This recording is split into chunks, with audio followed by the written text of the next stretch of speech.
জাপানে আকিকা অনুষ্ঠানে উজবেক ঐতিহ্যের ছোঁয়া, পিলাও আপ্যায়ন। জাপানের বাইতুল আমান মসজিদ কমপ্লেক্সে এক প্রবাসী পরিবারের সন্তানের আকিকা উপলক্ষে ভিন্নধর্মী আপ্যায়নের আয়োজন করা হয়েছে।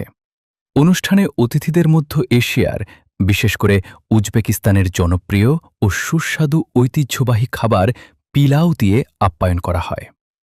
সুগন্ধি চাল, খাসির গোশত, গাজর ও বিশেষ মশলায় তৈরি এই খাবারটি অতিথিদের মাঝে দারুণ প্রশংসিত হয়।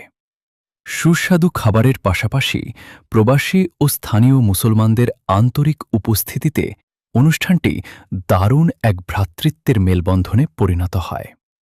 অনুষ্ঠান শেষে নবজাতকের জীবনে বরকত কামনা এবং তাকে নেককার বান্দা হিসেবে কবুল করার জন্য মহান আল্লাহর দরবারে বিশেষ দোয়া করা হয়।